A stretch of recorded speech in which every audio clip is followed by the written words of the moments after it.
Salut à toi, bienvenue sur le podcast de Nail de 8, la chaîne où on parle biohacking et nootropiques entre autres.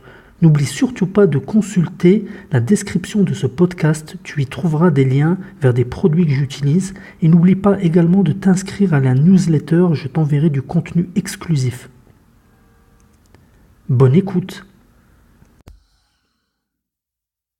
Salut à toi petit scarabée, bienvenue sur la chaîne de Nail de 8, la chaîne où on parle biohacking, nootropiques entre autres. Il y a plusieurs personnes qui m'ont demandé de faire une vidéo sur le sommeil et j'ai décidé donc de faire cette vidéo. Donc bien qu'on a déjà parlé du sommeil dans d'autres vidéos, je vais ici te donner une trentaine de conseils sur la manière de booster ton sommeil et d'améliorer éventuellement ta récupération. Donc il y a sûrement des choses que tu connais, mais j'espère t'apprendre une ou deux choses que tu ne connais pas et t'expliquer un peu comment moi je fonctionne et comment j'ai biohacké quelque part mon sommeil. C'est parti. Alors conseil numéro 1, c'est connaître son chronotype. Alors on en a déjà parlé dans d'autres vidéos. Le chronotype, c'est à peu près le rythme circadien. Tu sais que d'une personne à une autre, on n'a pas le même rythme.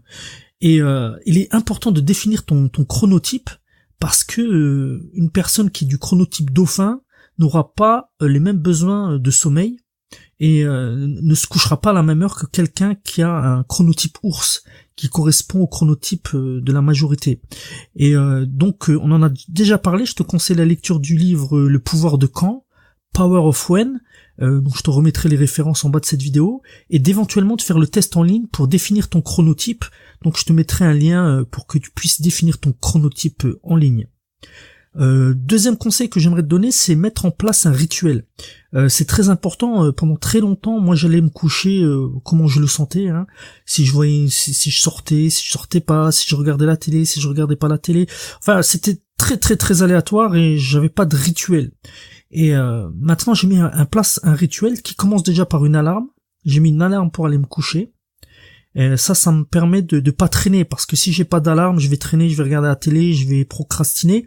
Et au moins quand mon alarme elle sonne, je me dis que bon, il faut que je commence mon rituel de sommeil. Donc j'ai un rituel qui est basique, hein, qui peut être du brossage de dents, respiration, prise de compléments alimentaires pour dormir, audiobook, etc., etc. Donc vraiment, mets en place un rituel parce que ça va enclencher ton cerveau. C'est vraiment, enfin, ton corps est une machine qui aime les habitudes et ça va enclencher une certaine habitude d'endormissement.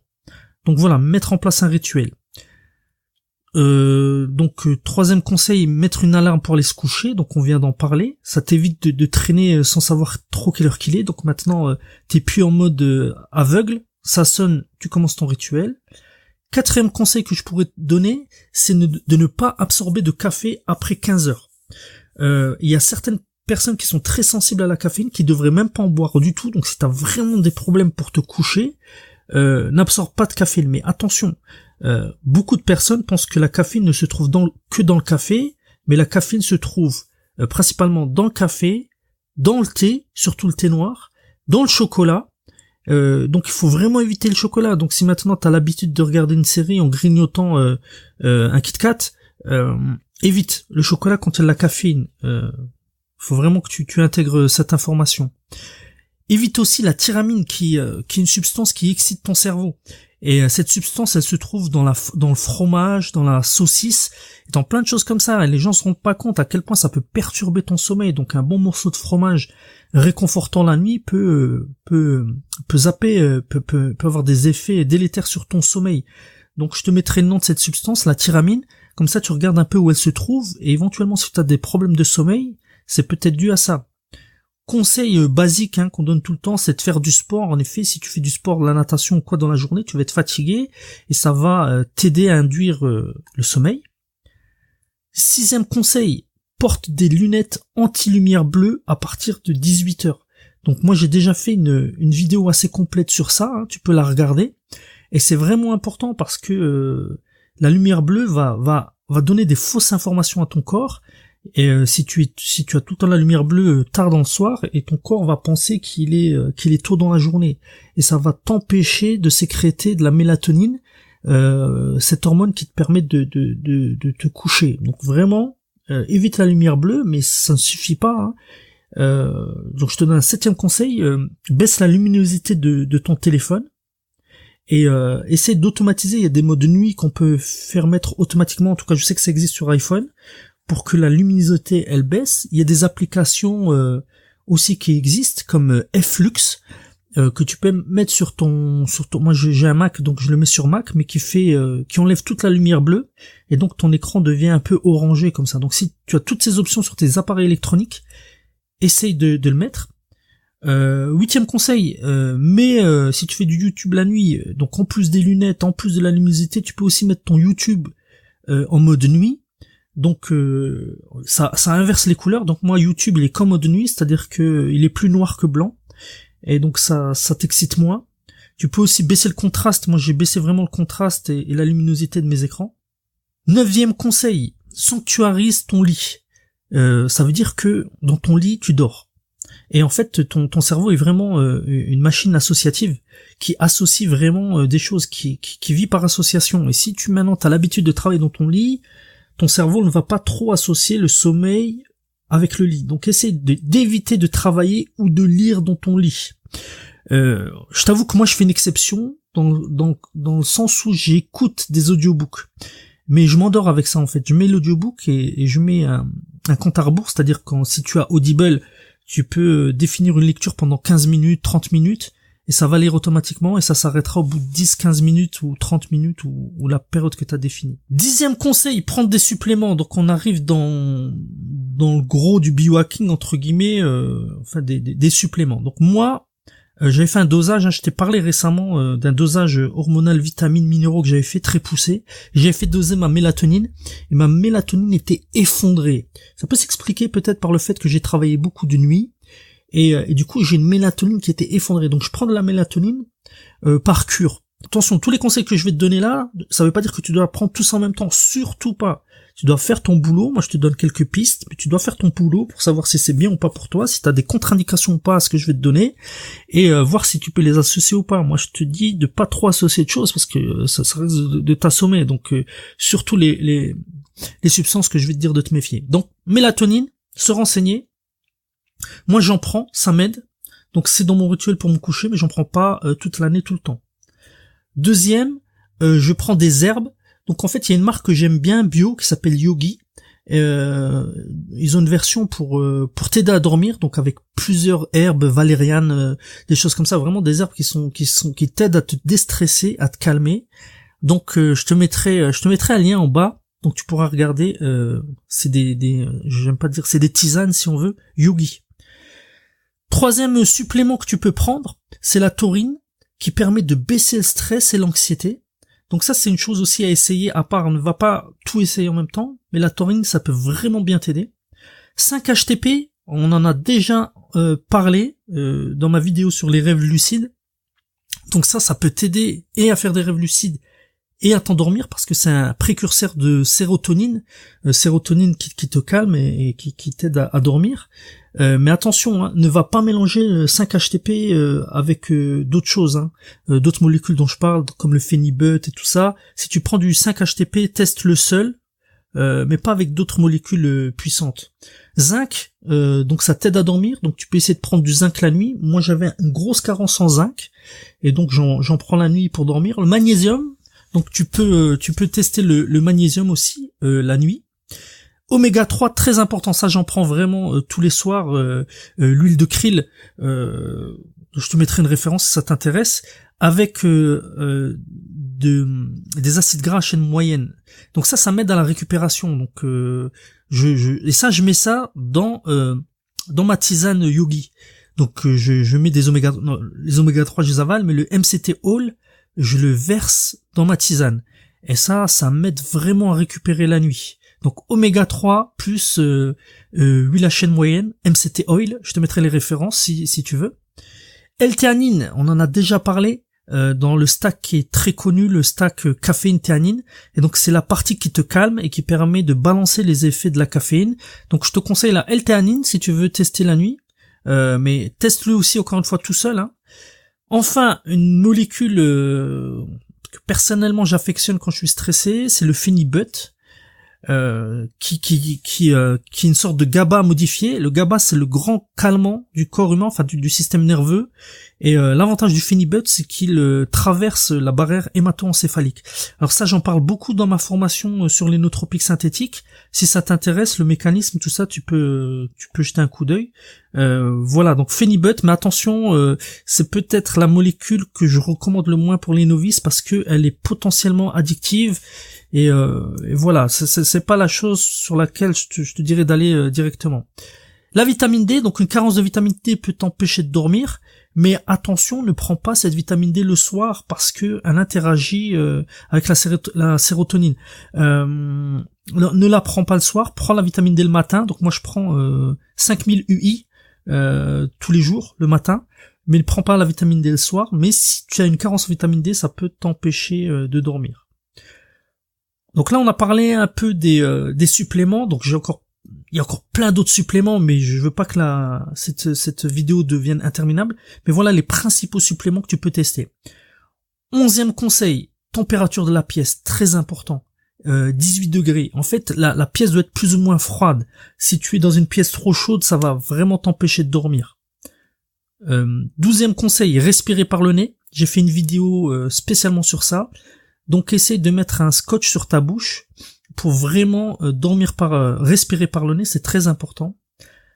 13e conseil qui est extrêmement important, si malgré tout ce que tu fais, malgré que tu dors beaucoup, tu es toujours fatigué, je te conseille grandement de consulter éventuellement un neurologue ou un spécialiste et essaye de voir une clinique du sommeil.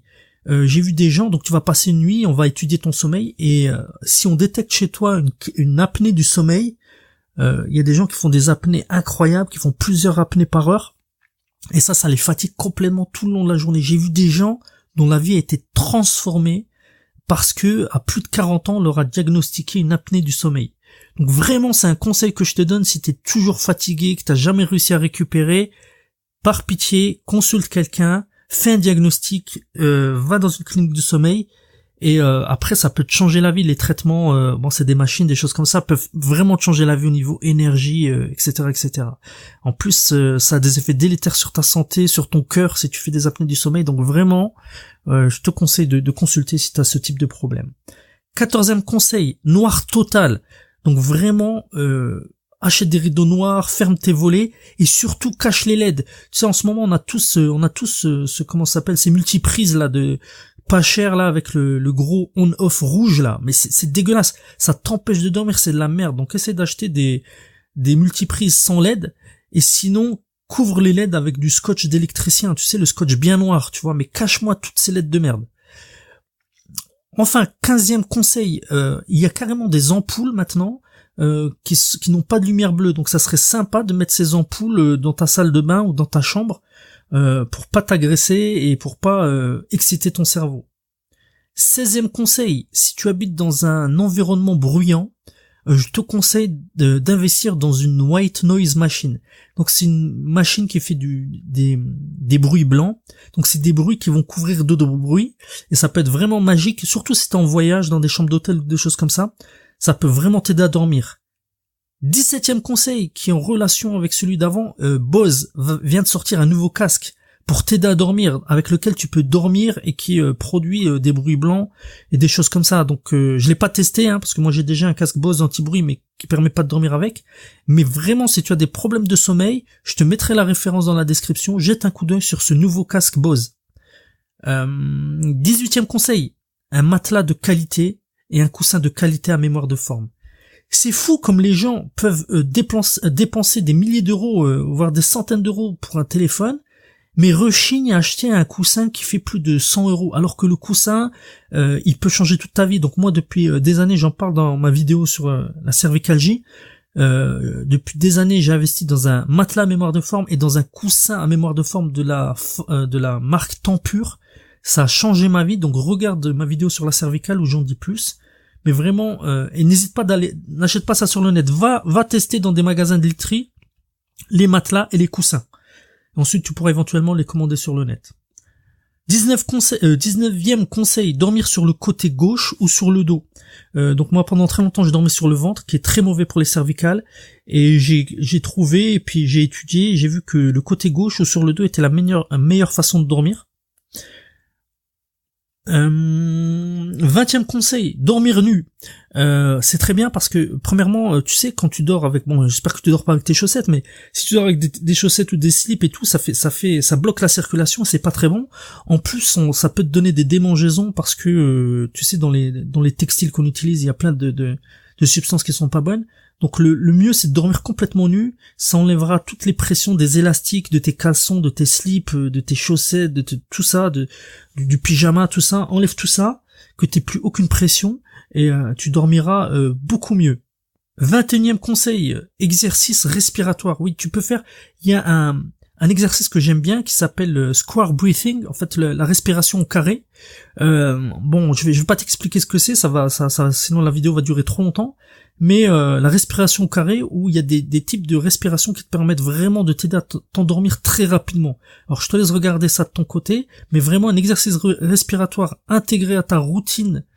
Une application que j'aime bien, qui s'appelle, donc 22e conseil, une application Sleepity Me. Je vais te le mettre ça en description. C'est génial parce que cette application, tu rentres à quelle heure tu dois te réveiller le matin, elle te dit alors à quelle heure tu dois te coucher pour être bien reposé. Ou à l'inverse, tu dis à quelle heure tu te couches, elle va te dire à quelle heure tu dois te réveiller pour être bien réveillé. Bon, elle tient pas trop compte de ton rythme circadien, de ton chronotype, mais c'est déjà pas mal. Je te mets de la référence en bas. Sleepity Me, je sais pas exactement comment ça se prononce, mais c'est vraiment une application que j'aime bien, que j'ai sur mon iPhone et que tu peux utiliser, je crois, aussi sur ton ordinateur. 23e conseil. Alors, c'est vraiment le plus petit conseil, c'est un petit conseil mais qui a des effets géniaux. C'est changer le réveil de ton téléphone. La plupart d'entre nous se réveillent avec notre téléphone. On a ce fameux sonnerie par défaut qui te réveille en stress et qui te met déjà du stress dès le départ. T'es déjà mal parti. Donc achète une sonnerie de nature avec des coucous, des oiseaux, des choses comme ça, et qui monte crescendo en son. Et tu mets ça par réveil par défaut le matin. Je te jure, ce petit conseil de merde te change la vie. Tu t'entends les oiseaux, c'est génial. Si maintenant tu te réveilles, moi je me réveille autrement, bon donc j'ai ça quand je suis pas chez moi, mais j'ai aussi un réveil, donc 24e conseil, utiliser un réveil d'émulation de lever de soleil et avec des bruits naturels. Donc moi je te mettrai une photo, j'ai un réveil Philips qui émule un lever de soleil. Donc t'as la lumière qui devient de plus en plus intense, comme si le soleil se levait, donc c'est rouge et puis ça devient blanc, et ça met une demi-heure pour te réveiller, hein. Et ensuite t'as des sons d'oiseaux ou des sons que tu définis, mais c'est génial, je conseille ça à tout le monde. Donc utiliser un réveil d'émulation de lever de soleil. 25. Mettre son téléphone en mode sans avion. Donc c'est en 25e place, et c'est très important. Moi j'ai remarqué une grande différence quand je mettais mon téléphone en mode sans avion. C'est sûrement dû aux interférences électromagnétiques qui t'empêchent de bien dormir. Donc vraiment, mets ton téléphone en mode sans avion, qu'il n'y ait pas de wifi, qu'il n'y ait pas de boucle autour de ton cerveau, et tu dormiras beaucoup mieux. 26e conseil, qualité de l'air. Ça c'est un conseil que tout le monde néglige, mais c'est très important. Donc, aère ta chambre dans la journée. Sinon, ta chambre sera gorgée de CO2, tu vas très mal dormir. Bien nettoyer ta chambre, et nettoyer tes draps, et détecter la moisissure, parce que la moisissure peut te pourrir la vie. Tu peux mesurer la moisissure de ta chambre. Il existe des kits ou faire venir des professionnels, mais si t'as la moisissure qui remonte dans ta chambre, ou t'as la moisissure en dessous de ton lit, dans tes matelas, ou des choses comme ça, trop d'humidité, c'est pas bon du tout. Donc, filtrer l'air, il y a des appareils qui filtrent l'air. Des plantes spéciales, il y a des plantes à mettre dans sa chambre qui te facilitent le sommeil et qui augmentent la qualité de l'air. Il y a des humidificateurs si tu as une chambre qui est trop sec, qui te permet d'avoir un air de qualité. Donc vraiment l'air, c'est en 26e position là, mais ça devrait être peut-être parmi les premières, mais bon, il n'y a pas d'ordre chronologique. Mais la qualité de l'air, c'est vraiment une chose à ne pas sous-estimer.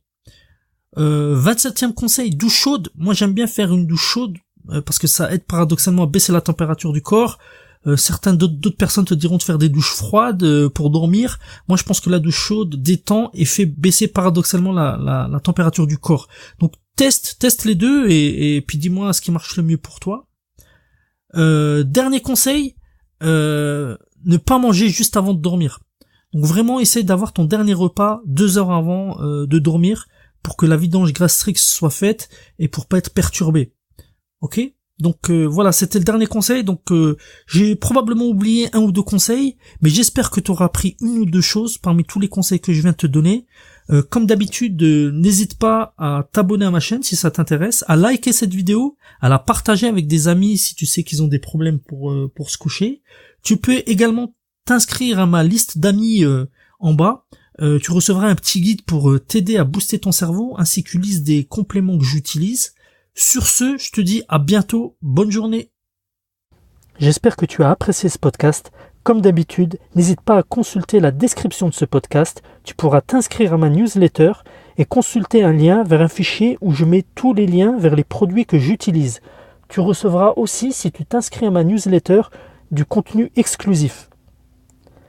N'hésite pas non plus à t'abonner à ma chaîne YouTube où je mets régulièrement quelques vidéos en plus du podcast. À bientôt!